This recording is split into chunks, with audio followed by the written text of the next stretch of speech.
जय हिंद। आज हम डिस्कस करेंगे उत्तर प्रदेश वीडियो एग्ज़ाम का एक पेपर सेट जिसका कोड है BC। ये एग्ज़ाम कंडक्ट हुआ था 22 दिसंबर 2018 को। ये मैक्सिमम 300 मार्क्स का था जो 120 मिनट का क्वेश्चन पेपर था। इसमें 150 क्वेश्चन थे।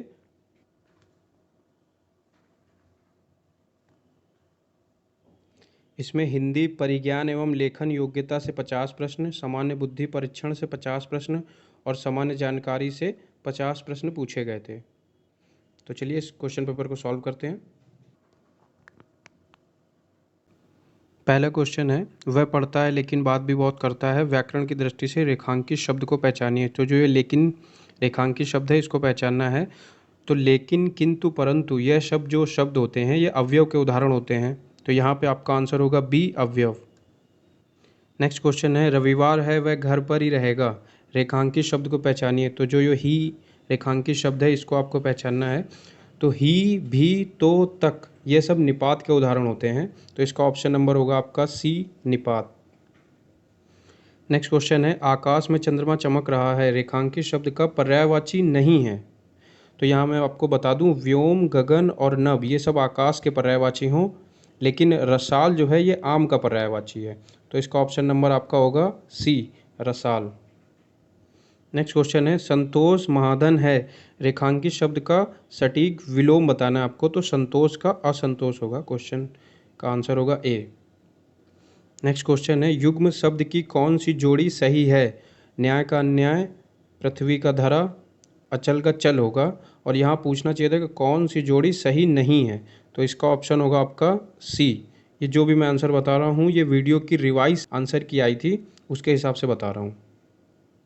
नेक्स्ट क्वेश्चन है, दूसरों की बातों में दखल देना, एक ही शब्द क्या होगा? तो दूसरों की बातों में दखल देने का मतलब हो गया हस्तक्षेप करना। ऑप्शन ए सही होगा। नेक्स्ट क्वेश्चन है, मुंबई के निकट पूना है, रेखांकित शब्द क्या है? के निकट हो या समीप हो ये सब संबंध सूचक हैं। तो इसका ऑप्शन नंबर बी सही है, संबंध सूचक शब्द। नेक्स्ट क्वेश्चन है, माता पिता अपने बच्चों के लिए कड़ी मेहनत करते हैं, रेखांकित शब्द का अर्थ होगा। तो यहाँ पे जो के लिए है ये संप्रदान कारक है और कारक के 8 प्रकारों में से किसी एक को बताने वाला परसर्ग कहलाता है। तो ऑप्शन नंबर बी सही होगा, परसर्ग।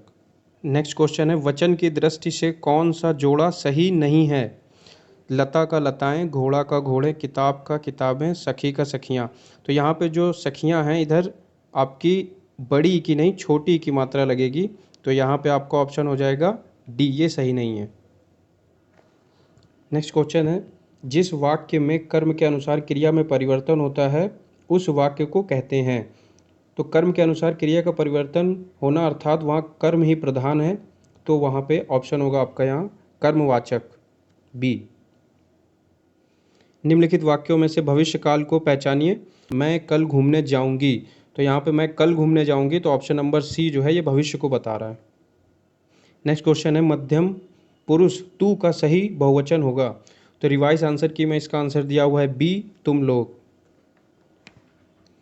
नेक्स्ट क्वेश्चन है, जिस वाक्य में इसलिए और क्योंकि, लेकिन, परंतु आदि समुच्चय बोधक शब्द जुड़ते हैं उस वाक्य को क्या कहते हैं? अब इन तीनों का मैं एक एक उदाहरण बताता हूँ जिससे आपको समझ में आ जाएगा। जैसे कि फिल्म देखनी थी इसलिए सिनेमा घर गए, बुक खरीदनी थी क्योंकि वह ज़रूरी थी, मिठाई बनाई लेकिन खाई नहीं। तो यहाँ पे मैंने तीनों का एक एक उदाहरण दिया। तो इन तीनों वाक्यों से ये समझ में आता है कि ये दो वाक्यों को जोड़ रहे हैं। तो जो भी दो वाक्यों को जोड़ रहा होगा तो वह उसको संयुक्त कर रहा है। तो यानी कि ऑप्शन नंबर ए सही है, संयुक्त वाक्य। तो ये तीनों शब्द किन्हीं दो वाक्यों को जोड़ रहे होंगे। नेक्स्ट क्वेश्चन है, बच्चे खेल रहे हैं, अर्थ के आधार पर वाक्य का प्रकार बताएं। तो बच्चे खेल रहे हैं ये प्रश्नवाचक वाक्य नहीं है, कोई निषेध भी नहीं लगा रहे हैं और कोई आज्ञा भी नहीं दे रहे हैं। तो ये आपका होगा ऑप्शन नंबर बी, विधान वाक्य। कभी कभी हम बाकी ऑप्शनों को एलिमिनेट करके भी सही आंसर बता सकते हैं। नेक्स्ट क्वेश्चन है, तुमको मुझे पढ़ाना है, अशुद्ध अंश को पहचानिए। तो यहाँ पे जो तुमको है ये जैसे मान लीजिए हम किसी टीचर के लिए यूज़ कर रहे हैं कि आपको मुझे पढ़ाना है, तो यहाँ पे तुमको यूज़ नहीं होगा, आपको यूज़ होगा। तो पहला ही जो है इसका आंसर हो जाएगा तुमको, ये अशुद्ध है। नेक्स्ट क्वेश्चन है, मुझे बाहर जाना है, रेखांकित चिन्ह को पहचानिए। तो यहाँ आप देख रहे होंगे कि जो रेखांकित चिन्ह है वो नीचे ही लग गया है, जबकि इसको ऊपर लगना था। रिवाइज आंसर की में इस क्वेश्चन को इनवैलिड कर दिया गया, तो ये क्वेश्चन क्या हो गया आपका? गलत। नेक्स्ट क्वेश्चन है, किसी पद उपवाक्य आदि की विशेषता दिखाने के लिए शब्द के नीचे एक रेखा खींचते हैं, उसे कहते हैं। तो जो रेखा खींची हमने वो प्रश्नवाचक चिन्ह तो हुआ नहीं, ना ही वो कोष्टक हुआ और ना ही वह निर्णायक चिन्ह हुआ, तो इसका ऑप्शन हो जाएगा आपका बी।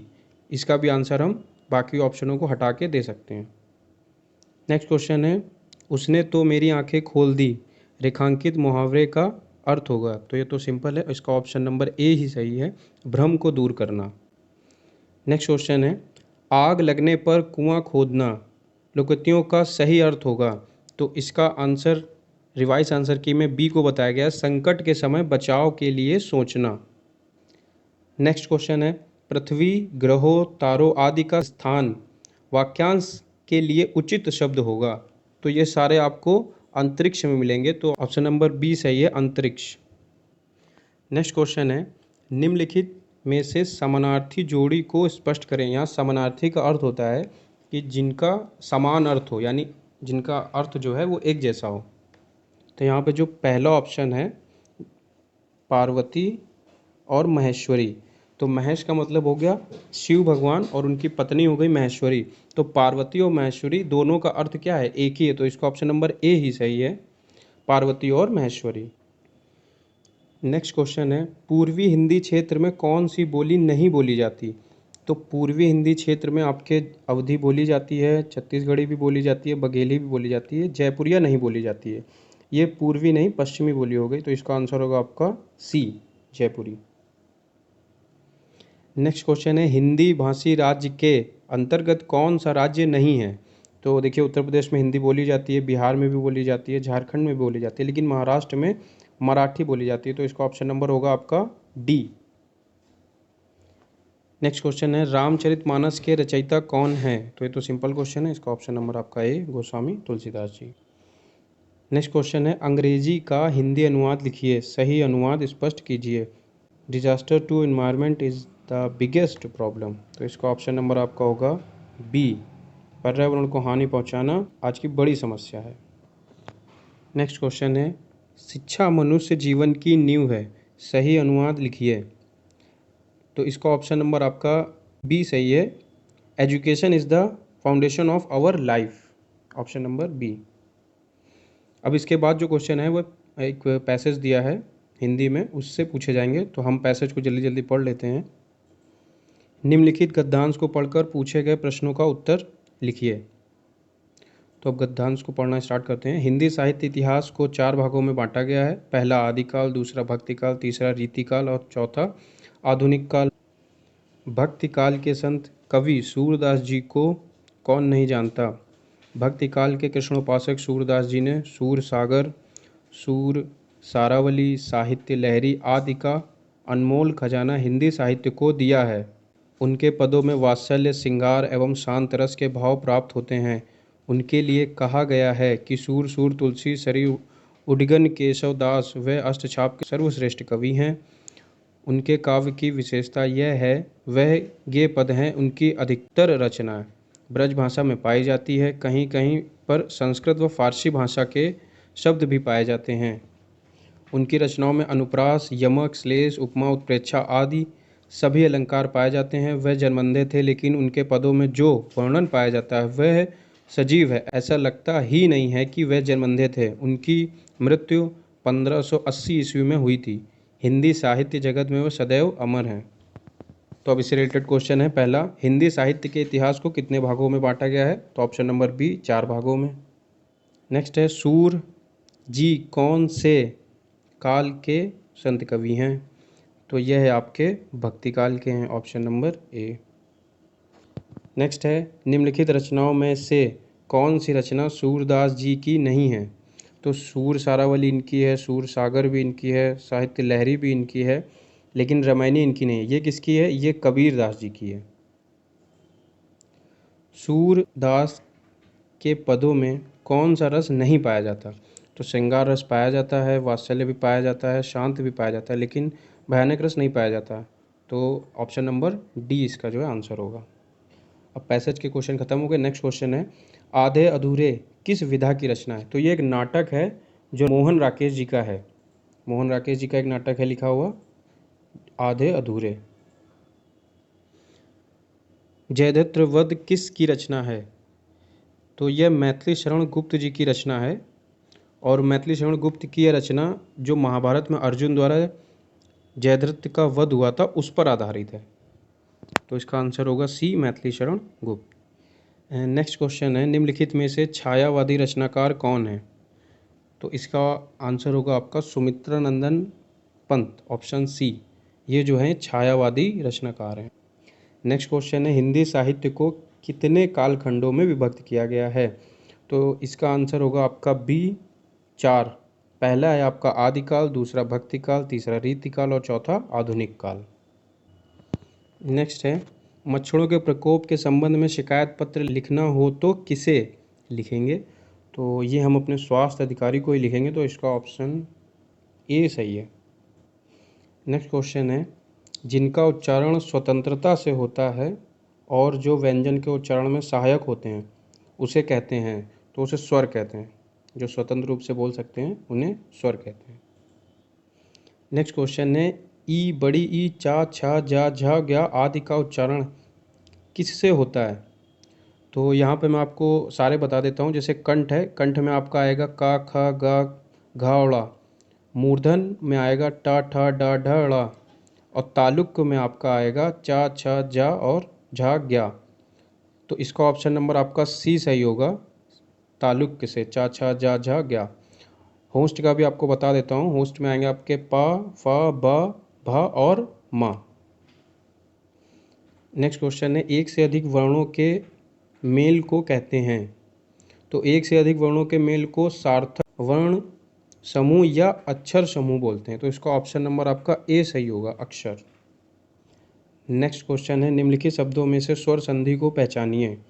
तो इसका जो ऑप्शन होगा वो होगा ए, पुस्तकालय। इसमें पुस्तक प्लस आलय, तो जहाँ पे आ रहा है ये क्या है, स्वर है। तो इसका आंसर आपका होगा ए, पुस्तकालय। नेक्स्ट क्वेश्चन है, मुंबई में गगनचुंबी इमारतें बहुत हैं, रेखांकित शब्द में कौन सा समास समाहित है?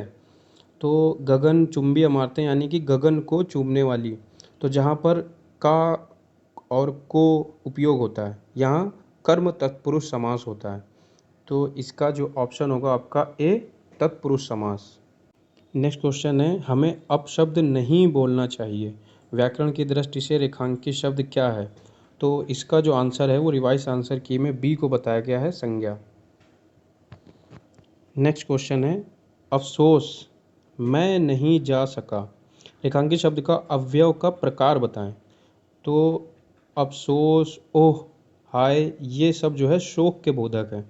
तो यहाँ पे आपका जो आंसर होगा वो होगा बी, शोक सूचक अवयव। नेक्स्ट क्वेश्चन है, निम्नलिखित शब्दों में से तत्सम शब्द को पहचानिए। तत्सम का मतलब होता है कि जो उन्हें ओरिजिनली संस्कृत में लिखा गया था। तो यहाँ पे जो ऑप्शन नंबर बी है, कुकुर, संस्कृत में कुकुर बोलते हैं और वैसे तद्भव में कुत्ता बोलते हैं। तो तत्सम का मतलब होता है संस्कृत में और तद्भव का मतलब होता है जो ओरिजिनली आजकल भाषा में उन्हें बोला जा रहा है। नेक्स्ट क्वेश्चन है, निम्नलिखित शब्दों में से तद्भव शब्द को पहचानिए। तो कुष्ठ, अंधकार और उल्लास ये सब तद्भव नहीं है। इसका ऑप्शन नंबर आपका ए होगा, अलास, यह एक तद्भव शब्द है। नेक्स्ट क्वेश्चन है, निम्नलिखित शब्दों में से अर्ध तत्सम शब्द को पहचानिए। यहाँ पे अर्ध तत्सम को पहचानना है, यानी कि ना जो पूरा तत्सम हो और ना जो पूरा तद्भव हो। तो रात्रि तो तत्सम है, बच्चा तद्भव है, कान भी आपका तद्भव है, लेकिन दई जो है ये ना पूरा तत्सम है और ना ही पूरा तद्भव है। तो इसका ऑप्शन आपका बी सही है, दई। नेक्स्ट क्वेश्चन, निम्नलिखित शब्दों में से विदेशी शब्द को पहचानिए। तो विदेशी शब्द को पहचानना है तो इसका ऑप्शन नंबर ए ही सही है, ग्लास। ग्लास एक अंग्रेजी शब्द है, तो यह एक विदेशी शब्द हो गया। नेक्स्ट क्वेश्चन है, निम्नलिखित विशेषणों में से संज्ञा को पहचानिए। तो रिवाइज आंसर की में इसका आंसर डी बताया गया है, अनुशासन। नेक्स्ट क्वेश्चन है, आप की सब राह देख रहे हैं, रेखांकित शब्द में कौन सा सर्वनाम है? तो आप जो ये रेखांकित शब्द है इसमें कौन सा सर्वनाम है ये बताना है। तो आप हो या अपने आप हो, ये दो शब्द जब यूज़ होते हैं तो ये हो जाते हैं निजवाचक। तो यहाँ ऑप्शन नंबर आपका डी हो जाएगा, निजवाचक सर्वनाम है ये। नेक्स्ट क्वेश्चन है, निम्नलिखित शब्दों में से विशेषण को पहचानिए। तो इसका आंसर होगा आपका बी, नैतिक। नेक्स्ट क्वेश्चन है, उसे धीरे धीरे लिखने की आदत है। रेखांकित शब्द क्या है? तो ये जो धीरे धीरे लिखा हुआ है, ये रेखांकित शब्द क्रिया की विशेषता बता रहा है। क्रिया मतलब लिखना, धीरे धीरे मतलब उसकी विशेषता हो गई। तो ये हो गया ऑप्शन आपका ए, क्रिया विशेषण। नेक्स्ट क्वेश्चन है, सदस्य जोड़ी खोजें। Fetter, liberate. फेटर का मतलब हो गया बेड़ी और लिबरेट का हो गया आज़ाद करना। तो इससे मिलता जुलता आपका ऑप्शन नंबर ए ही है, स्केल और लूज। स्केल का मतलब हो गया बेड़ी और लूज का मतलब ढीला। नेक्स्ट क्वेश्चन है, यदि किसी कोड भाषा में COIN को 8574 और UNTIL को 94371 कोडेड किया जाता है तो कोकोनट को कैसे कोडेड किया जाएगा? तो इसमें जो आपका C हो गया वो 8 हो गया, 0 5 हो गया, N 4 हो गया, U 9 हो गया और T हो गया आपका 3। तो यहाँ पे आपका हो जाएगा 8585493। तो ऑप्शन नंबर आपका बी सही है। नेक्स्ट क्वेश्चन है, एक दौड़ प्रतियोगिता में रेखा 10 सेकंड मार्जिन से माला से पहले आई, इनिका आयुषी से 12 सेकंड पहले आई और वसंता गौरी से 18 सेकंड पहले आई। माला वसंता के 1 सेकंड बाद आई और इनिका गौरी के 2 सेकंड बाद आई। दिए गए दोस्तों में से प्रतियोगिता में तीसरे स्थान पर कौन आया, मतलब तीसरा कौन आया?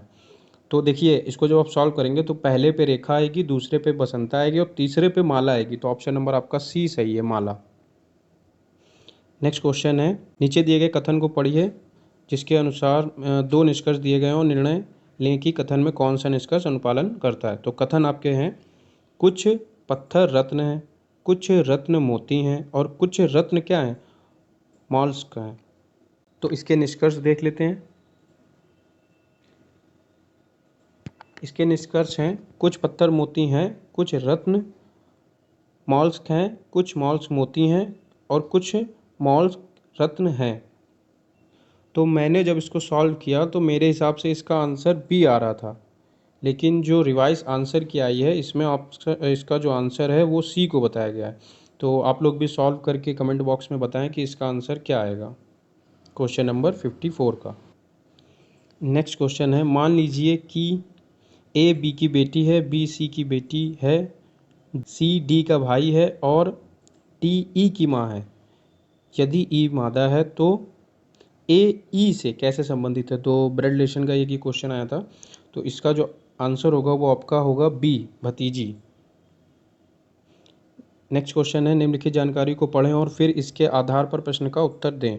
ए प्लस बी से अर्थ है कि ए बी की माँ है, ए माइनस बी से अर्थ है कि ए जो है वो बी की बहन है और ए गुणे बी से अर्थ है कि ए बी का भाई है और ए बीटा बी से अर्थ है कि ए बी का भाई है। तो इसका जो आंसर है वो रिवाइज आंसर की में ए को बताया गया है। नेक्स्ट क्वेश्चन है, यदि दी गई छवि को 90 डिग्री पर घड़ी की सुई की दिशा का उल्टा घुमाया जाता है तो इसकी दर्पण छवि छवि के बेस पर रखे गए से ली जाती है तो परिणामी संरचना कैसे होगी? तो ये आपको एक चित्र दिया गया, इसको 90 डिग्री घुमाना है घड़ी का उल्टा। तो इसका जो ऑप्शन होगा वो होगा आपका डी। नेक्स्ट क्वेश्चन जो है वो इस डायग्राम से पूछे गए हैं जिसमें लिखा है 400 छात्रों के एक संस्थान में 3 विषयों ए बी और सी में पास प्रतिशत निम्न अनुसार है। तो यहाँ पे आपको ए बी और सी 3 गोले दिए हैं, इन्हीं से रिलेटेड क्वेश्चन आगे पूछे गए हैं। पहला क्वेश्चन है, कितने छात्रों ने बी और सी दोनों में पास किया है? तो इसका आंसर हो जाएगा आपका डी, 36। नेक्स्ट क्वेश्चन है, कितने छात्रों ने न्यूनतम एक परीक्षा पास नहीं की है? तो इसका आंसर आपका आंसर की में बताया गया 196 को, बी। नेक्स्ट क्वेश्चन है, कितने छात्रों ने ए या बी पास किया है परंतु सी पास नहीं किया है? तो इसका आंसर जो है आपका सी होगा, 168। नेक्स्ट क्वेश्चन है, उस आकृति का चयन करें जो शेष से अलग है, तो इसका ऑप्शन आपका होगा बी। नेक्स्ट क्वेश्चन है, उस आकृति का चयन करें जो शेष से अलग है, तो इसका आंसर भी बताया गया आपका बी। नेक्स्ट क्वेश्चन है, इनमें से विषम का चयन करें, तो इसमें आप देखेंगे जो ऑप्शन ए में जितने भी वर्ड लिखे हैं ये सारे वोवल्स हैं, स्वर हैं, तो इसका ऑप्शन नंबर ए ही होगा। अब नेक्स्ट क्वेश्चन जो है वो इस सेल का एक चार्ट दिया हुआ है, इसी से पूछे गए हैं। पिछले कुछ वर्षों में कंपनी द्वारा बेचे गए एलसीडी टीवी के विभिन्न साइज़ की संख्या हज़ारों में संख्याएं। इसमें आपको वर्ष दिए हुए हैं और कितने इंच की टीवी किस वर्ष में कितनी बेची गई है ये दिया गया है। तो नेक्स्ट जो क्वेश्चन है वो इसी से रिलेटेड है, जिसमें पहला क्वेश्चन है, सभी 6 वर्षों की कुल बिक्री न्यूनतम किस साइज़ की एलसीडी टीवी की है, तो इसका आंसर रिवाइस आंसर की में डी को बताया गया है 75। और नेक्स्ट क्वेश्चन है, किस वर्ष बेची गई कुल एलसीडी टीवी की संख्या में से बेचे गए 60 इंच की एलसीडी टीवी का प्रतिशत अधिकतम था। तो यहाँ पे इंच नहीं लिखा है लेकिन 60 लिखा है, तो ये इंच की बात कर रहा है, तो आंसर इसका जो होगा आपका सी 2012 में। नेक्स्ट क्वेश्चन है, दो कथनों के बाद नीचे दिए गए प्रश्न को पढ़ें और यह बताएं कि प्रश्न का उत्तर देने के लिए कौन सा कथन सही है।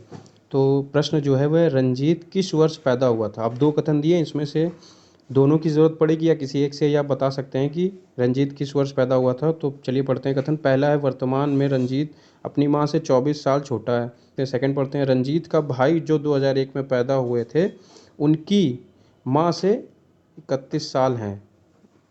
31 साल हैं का मतलब है कि वह छोटे हैं। तो इन दोनों कथन की ज़रूरत पड़ेगी हमें रंजीत की आयु बताने में, यानी कि वह किस वर्ष पैदा हुआ था ये बताने में। तो इसका जो आंसर होगा वो डी होगा, हमें दोनों कथन की ज़रूरत पड़ेगी उसकी सही एज बताने में। तो कथन ए और जो दो है दोनों सही हैं।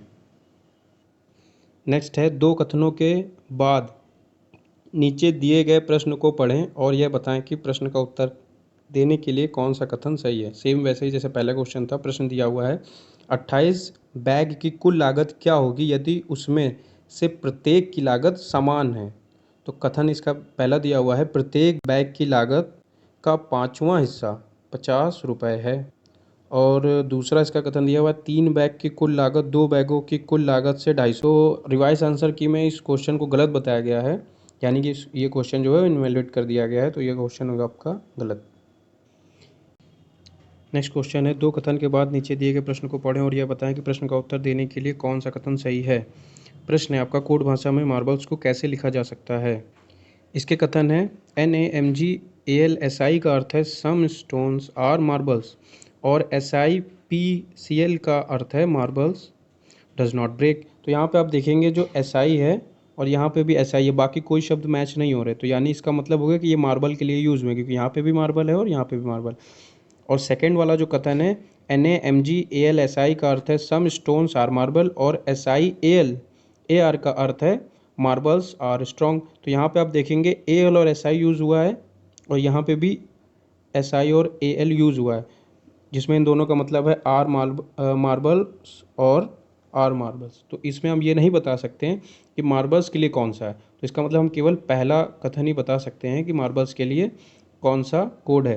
तो इसका ऑप्शन नंबर पहला ही सही है, तो इसका आंसर हो जाएगा आपका ए, केवल कथन एक सही है जबकि दूसरा सही नहीं है।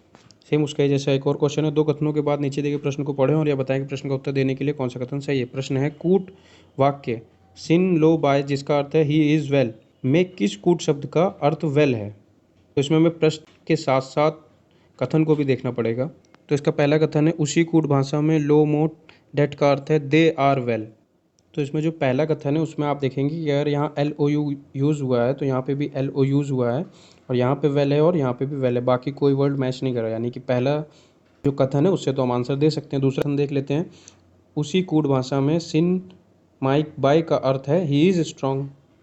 तो इसमें तो वेल है ही नहीं, लेकिन ही इज़ के लिए यूज़ हुआ है, तो ही इज़ के लिए यहाँ पे देखेंगे बाय और सिन है, क्योंकि लो तो हमने वेल के लिए देखा था, और यहाँ पे भी आपका सिन और बाय है, यानी कि जो स्ट्रॉन्ग है उसके लिए क्या यूज़ हुआ है, माइक। तो यहाँ से हमें ही और इज़ पता चल गया। तो जो लास्ट वाला बचा यानी कि तीसरा बचा वो लो होगा, इसका मतलब वो वेल के लिए यूज़ हुआ है। तो इन दोनों में से कोई से भी एक कथन से हम आंसर दे सकते हैं। तो यहाँ इसका आंसर होगा ऑप्शन सी, या तो कथन पहला या दूसरा सही है। अब यहाँ पे दोनों सही नहीं होगा क्योंकि यहाँ पे वेल के लिए डिफाइंड वर्ड नहीं है, पहले कथन से दूसरा वर्ड आ रहा है, दूसरे से दूसरा आ रहा है, इसलिए यहाँ पे या तो यूज़ होगा, पहला या तो होगा या तो दूसरा होगा, दोनों सही नहीं होंगे।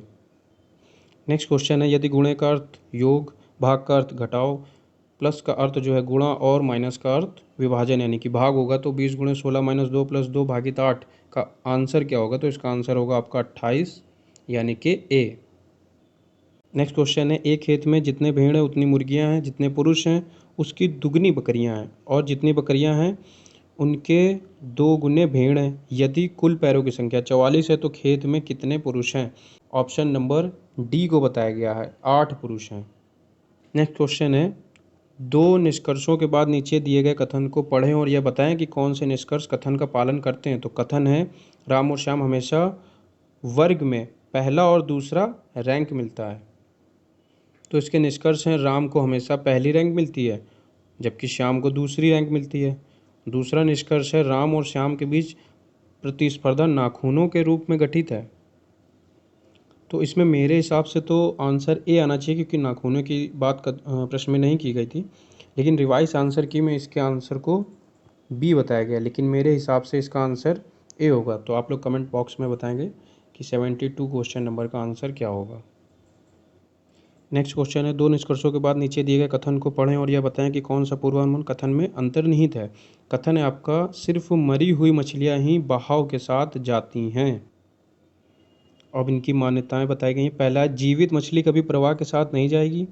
दूसरा, किसी व्यक्ति को खुद सोचकर निर्णय लेना चाहिए। तो इसका पहली मान्यता तो कंफर्म नहीं होती, लेकिन सेकंड वाली होती है कि किसी भी व्यक्ति को खुद सोच कर निर्णय लेना चाहिए, बहाव के साथ भेड़ चाल में नहीं चलना चाहिए। तो ऑप्शन नंबर आपका इसका बी सही होगा।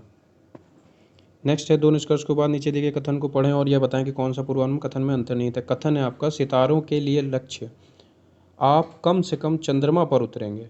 यानी कि आप टारगेट अगर सितारों को बना रहे हैं तो आप कम से कम चंद्रमा पर तो पहुंच जाएंगे। तो इसके निष्कर्ष हैं, लोग सितारों के लिए लक्ष्य रखते हैं क्योंकि वह चंद्रमा से बड़े होते हैं। खगोलीय तारों पर जाने का लक्ष्य रखते हैं और चंद्रमा पर उतरते हैं।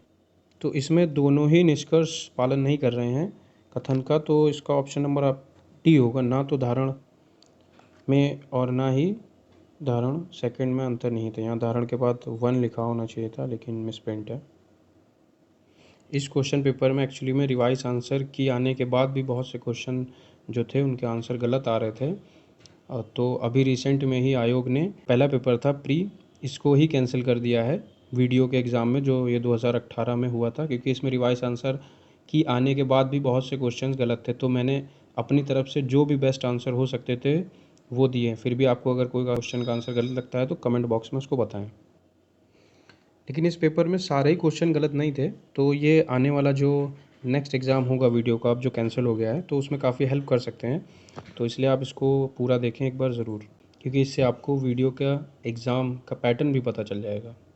तो नेक्स्ट क्वेश्चन है, आगे वर्णमाला श्रृंखला में बाईं ओर से 18वें अक्षर के बाईं ओर कौन सा वर्णमाला 7वां हो? तो जब इसको आप सॉल्व करेंगे तो इसका आंसर आएगा आपका डी, के।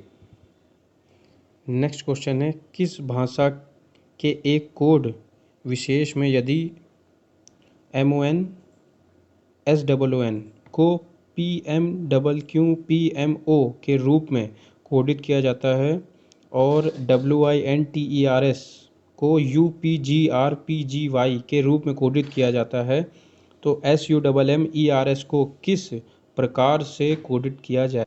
तो इसका आंसर, इसको जब आप सॉल्व करेंगे तो आएगा डी। नेक्स्ट क्वेश्चन है, विषम आकृति की पहचान करें। तो इसमें आप देखेंगे कि सभी में लाइनिंग है, लेकिन इसमें जो है ये वृत्त बना हुआ है, अर्धवृत्त। तो ये जो है डिफरेंट है, मतलब विषम है, तो इसका ऑप्शन नंबर आपका होगा सी। नेक्स्ट क्वेश्चन है, यदि कूट भाषा में ज्वाइन को 8, 5, 7, 4 और पोकर POKER को 9, 5, 3, 2, 1 के रूप में लिखा जाता है तो जोकर JOKER को क्या लिखा जाएगा?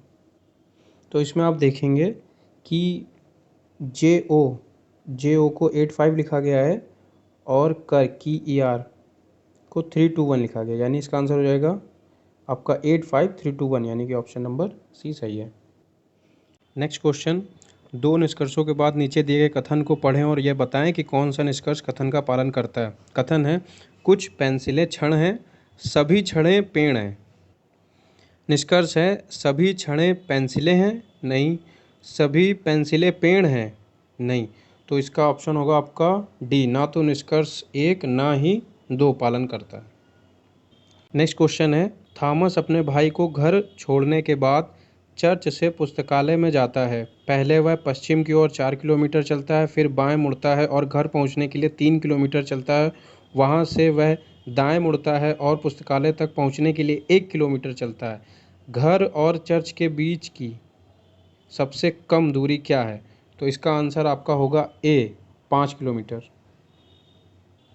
नेक्स्ट क्वेश्चन है, यदि किसी कोड भाषा में सी को 5 और सेट CEAT को 37 लिखा जाता है तो जापान JAPAN को कैसे लिखा जाएगा?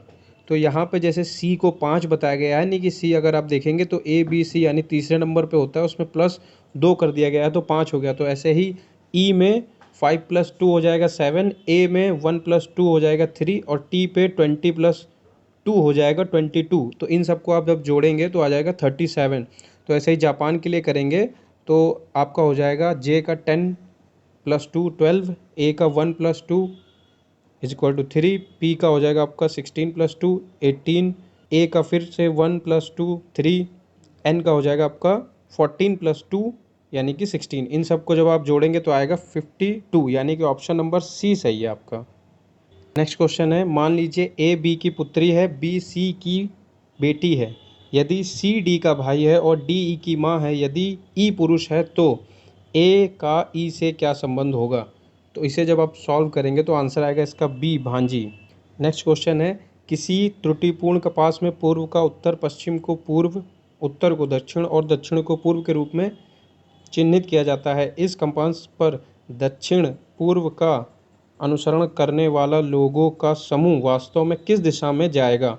तो इसका आंसर रिवाइज आंसर की में बी को बताया गया है, उत्तर पश्चिम। अब जो नेक्स्ट क्वेश्चन है इस चार्ट से दिया हुआ है, लेकिन ये चार्ट एक्चुअली में गलत है। तो इसके क्वेश्चन नंबर 84, 85 और 86 और 87 चार क्वेश्चन, ये चारों के चारों इनवैलिड हो गए। तो रिवाइज आंसर की में 84, 85, 86, 87 इनवैलिड होने के बाद क्वेश्चन नंबर 88 पे आते हैं हम। विषम विकल्प को चुनना है इसमें, तो इसका आंसर होगा आपका सी, हवादार। देखिए बसंत एक मौसम है, पतझड़ एक मौसम है, गर्मी भी एक मौसम है, लेकिन हवादार कोई मौसम नहीं, तो ये जो है विषम है। नेक्स्ट क्वेश्चन, अब जो है एक चार्ट दिया हुआ है सेल का, इसके थ्रू आपको नेक्स्ट क्वेश्चनों का आंसर करना है। पिछले वर्षों में कंपनी द्वारा बेचे गए LCD के विभिन्न आकार की संख्या 1000 में। तो इसमें आपको वर्ष दिए हुए हैं और कौन सी LCD बेची गई उसके इंचेस आकार दिए हुए हैं। तो क्वेश्चन डिस्कस करते हैं। क्वेश्चन नंबर 89, किस साल में LCD की अधिकतम संख्या बेची गई? तो इसका आंसर रिवाइज आंसर की में सी को बताया गया है, 2017। नेक्स्ट क्वेश्चन, सभी 6 वर्षों की कुल बिक्री में किस आकार के LCD की संख्या अधिकतम रही? तो इसका आंसर रिवाइज आंसर की में सी को ही बताया गया है, 40। नेक्स्ट क्वेश्चन, किस साल में बेचे गए LCD की कुल संख्या में से बेचे गए 55 के LCD का प्रतिशत अधिकतम था? तो इसका आंसर बी को बताया गया है, 2015। नेक्स्ट क्वेश्चन, नीचे दिए गए प्रश्न के अनुसार में दिए गए 2 कथनों को पढ़ें तथा तय करें कि प्रश्न का उत्तर देने के लिए कौन सा कथन पर्याप्त है। तो इसमें प्रश्न है, विजय का जन्म किस वर्ष हुआ है? तो कथन है, पहला, विजय इस समय अपनी माता से 24 साल छोटा है, तो इससे तो हम नहीं बता सकते उसकी एज। सेकंड है, विजय का भाई जिसका जन्म 2000 में हुआ था अपनी माँ से 30 साल छोटा है। तो इन दोनों को अगर मिलाया जाए तो हम उसकी एज बता सकते हैं। तो इसका आंसर होगा डी, कथन फर्स्ट और सेकंड पर्याप्त हैं। नेक्स्ट है, नीचे दिए गए प्रश्नों के अनुसार में दिए गए दोनों कथनों को पढ़ें तथा तय करें कि प्रश्न का उत्तर देने के लिए कौन सा कथन पर्याप्त है। प्रश्न है, 18 पेनों की कुल लागत क्या होगी यदि इनमें से प्रत्येक की कीमत समान है? कथन है, प्रत्येक पेन की लागत का 1/4 50 रुपये है। 3 पेनों की कुल लागत 2 पेनों की कुल लागत से 200 रुपये अधिक है। तो इसका आंसर सी को बताया गया है रिवाइज आंसर की में, या तो कथन 1 या कथन। नेक्स्ट क्वेश्चन है, नीचे दिए गए प्रश्न के अनुसार में दिए गए दोनों कथनों को पढ़ें तथा तय करें कि प्रश्न का उत्तर देने के लिए कौन सा पर्याप्त है। तो प्रश्न है, कोड भाषा में गुड को कैसे कोडित किया जाता है। कथन है, ही ली बी सी से तात्पर्य है कि वह एक अच्छा गायक है, और बी एन ओ एफ ने से तात्पर्य है वह अच्छे गीत गाएगी। तो यहाँ पर आप देखेंगे केवल जो बी है ये रिपीट हुआ है और दोनों में ही अच्छा वर्ड यूज़ हुआ है, यानी कि पहले से तो हम बता सकते हैं। सेकंड है, ही ली बी सी से तात्पर्य है वह एक अच्छा गायक है, और बी एन सी एफ ने से तात्पर्य है कि वह अच्छे गीत गाएगी।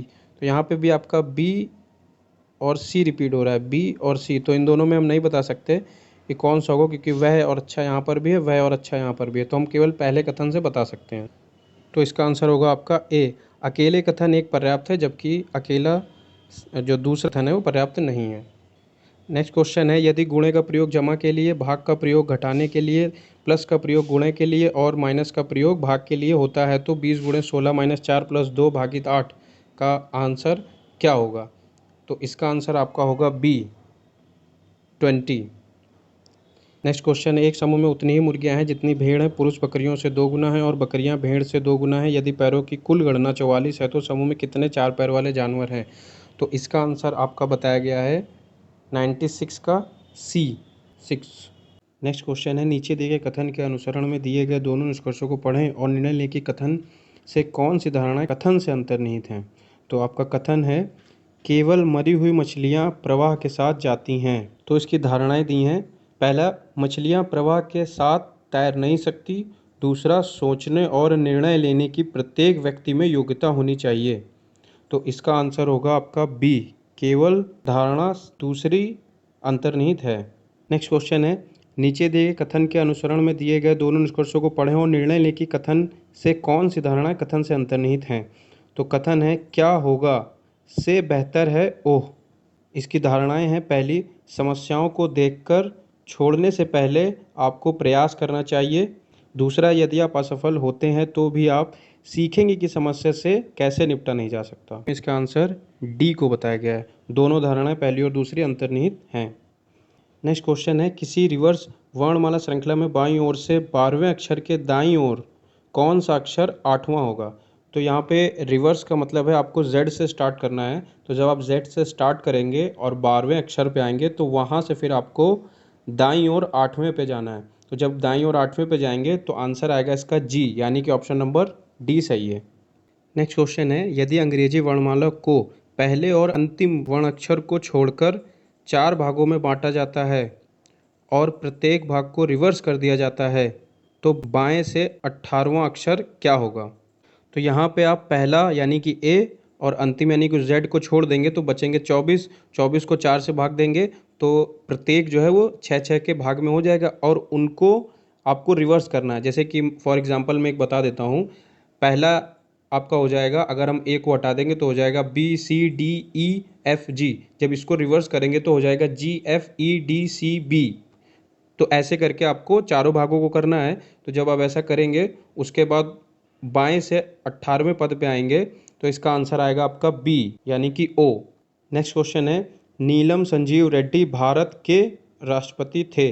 तो भारत के ये 7वें राष्ट्रपति थे। नेक्स्ट क्वेश्चन है, भारत के राष्ट्रपति द्वारा चरित्र को बदले बिना सजा की मात्रा को कम करना अनुच्छेद 72 को कहा जाता है। तो अनुच्छेद 72 में राष्ट्रपति द्वारा क्षमादान के बारे में बताया गया है। तो इसका ऑप्शन होगा आपका सी, क्षमादान। नेक्स्ट क्वेश्चन है, भारतीय संविधान के किस अनुच्छेद के तहत उपराष्ट्रपति का चुनाव होता है। तो उपराष्ट्रपति के चुनाव के बारे में अनुच्छेद 66 में बताया गया है, यानी 66। ऑप्शन नंबर सी सही होगा। नेक्स्ट क्वेश्चन है, भारतीय संविधान का भाग 2 किससे संबंधित है। तो भाग 2 जो है ये नागरिकता से संबंधित है। तो नागरिकता भाग 2 में हो गई। मौलिक अधिकार जो है ये भाग 3 में है। राज्य के नीति निदेशक तत्वों का सिद्धांत जो है ये भाग 4 में है और संघ जो है वो भाग 1 में है। नेक्स्ट क्वेश्चन है, कौन सी अनुसूची के तहत अनुसूचित क्षेत्रों और अनुसूचित जनजातियों के प्रशासन और नियंत्रण के लिए प्रावधान किए गए हैं। इसका आंसर आपका होगा बी, 5वीं अनुसूची में इसके लिए प्रावधान किया गया है। बाकी अनुसूची भी बता देता हूँ। 4थी अनुसूची में राज्यसभा में राज्यों का प्रतिनिधित्व है। 8वीं अनुसूची में भाषाओं के बारे में बताया गया है और 9वीं अनुसूची में संपत्ति का अधिग्रहण। नेक्स्ट क्वेश्चन है, पंचायती राज को पहली बार 2 अक्टूबर 1959 को जिले में पेश किया गया था। तो इसका ऑप्शन होगा सी, नागौर। ये राजस्थान में है और ये क्वेश्चन बहुत बार पूछा जाता है। नेक्स्ट क्वेश्चन है, निम्न में से कौन सा वेब ब्राउज़र नहीं है? तो बाकी तो आपको पता होंगे, जैसे कि ये वेब ब्राउज़र है, लेकिन गूगल जो है ये एक सर्च इंजन है। तो इसका आंसर होगा आपका ए, गूगल।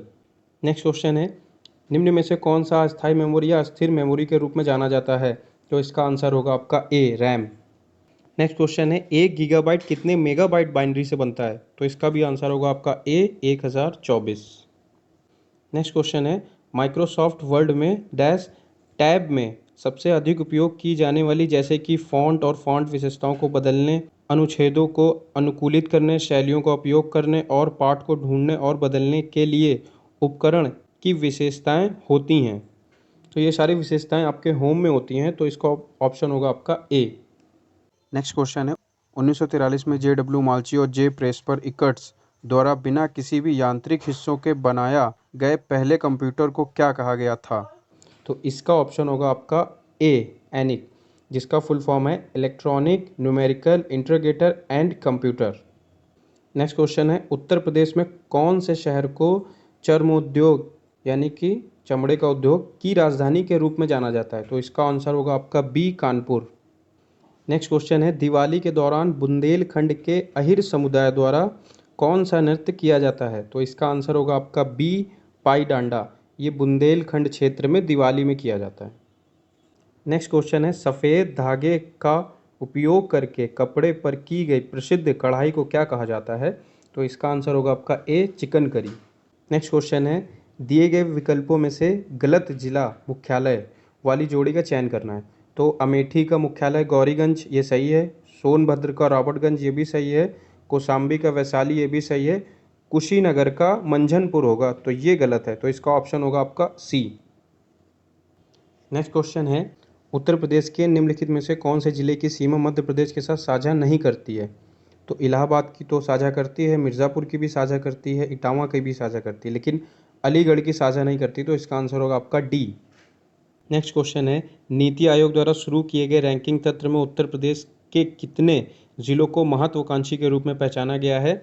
तो इसका आंसर होगा आपका ए, 8। और यूपी के वो 8 महत्वाकांक्षी जिले हैं बलरामपुर, बहराइच, श्रावस्ती, सिद्धार्थनगर, सोनभद्र, चंदौली, फतेहपुर तथा चित्रकूट। जनवरी 2018 में गौतम बुद्ध विश्वविद्यालय नोएडा में आयोजित 22वें राष्ट्रपति युवा समारोह का विषय क्या था? तो इसका आंसर होगा आपका ए, संकल्प से सिद्धि। नेक्स्ट क्वेश्चन है, उत्तर प्रदेश सरकार द्वारा शुरू किया गया दस्तक अभियान निम्न में से किससे संबंधित है? इसका आंसर होगा आपका ए, जापानी एन्सेफ्लाइटिस का उन्मूलन। नेक्स्ट क्वेश्चन है, कौन सा विकल्प उत्तर प्रदेश के शहरों से उन नदियों के साथ मेल खाता है जिनके किनारे वह शहर स्थित हैं? यानी कि आपको सही मिलान करना है। तो इसका आंसर होगा आपका, जैसे कि गंगा जो है इसका हो गया बिठूर, राप्ती का हो गया आपका गोरखपुर, गोमती का आपका हो गया जौनपुर और साई का हो गया आपका प्रतापगढ़। तो इसका आंसर होगा आपका बी। नेक्स्ट क्वेश्चन है, जुलाई 2018 की स्थिति अनुसार उत्तर प्रदेश में सबसे लंबी ऊंचाई वाली सड़क कहां से कहां तक फैली हुई है? तो इसका आंसर होगा आपका बी, यूपी गेट से गाजियाबाद में राजनगर विस्तार।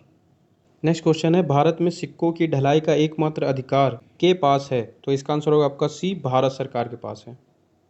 नेक्स्ट क्वेश्चन, जनसंख्या गणना 2011 के अनुसार भारत का तीसरा सबसे अधिक आबादी वाला राज्य कौन सा है? तो देखिए, पहला सबसे अधिक आबादी वाला उत्तर प्रदेश, दूसरा सबसे अधिक आबादी वाला महाराष्ट्र और तीसरा सबसे अधिक आबादी वाला राज्य है आपका बिहार। ऑप्शन नंबर डी सही है। नेक्स्ट क्वेश्चन, भारत में बैंकिंग लोकपाल के बारे में कौन सा कथन सही है? तो इसका आंसर आपका ए, पहला कथन ही सही होगा। Banking Lokpal reserve bank of India द्वारा नियुक्त एक वरिष्ठ अधिकारी है जो ग्राहकों की शिकायतों का समाधान करता है। इसके बाकी भी ऑप्शन मैं आपको दिखा देता हूँ। तो ये इसके बाकी ऑप्शन है। नेक्स्ट क्वेश्चन है, 16-17 जुलाई 2018 को मस्कट में आयोजित भारत ओमान संयुक्त व्यापार परिषद के 8वें सत्र का नेतृत्व किसने किया था? तो इसका आंसर होगा आपका ए, सुरेश प्रभु। नेक्स्ट क्वेश्चन है, उस योजना का क्या नाम है जिसका उद्देश्य घरेलू उपभोक्ताओं को एलईडी बल्ब प्रदान करना, जिसमें मार्च 2019 तक 770 मिलियन उद्दीपित बल्बों को एलईडी बल्बों के साथ बदलना? तो इसके ऑप्शन है आपका उजाला योजना, रोशन योजना, बल्ब योजना, हर घर बिजली योजना। तो इसका आंसर होगा आपका ए, उजाला योजना। नेक्स्ट क्वेश्चन है, महिला एकल विंबलडन टेनिस खिताब 2018 किसने जीता था? तो इसका आंसर होगा आपका ए, एंजेलिक केरबर। नेक्स्ट क्वेश्चन है, जुलाई 2018 में बैंकॉक में आयोजित Thailand open world tour super 500 badminton tournament महिला एकल किसने जीता था? तो इसका आंसर होगा आपका ए।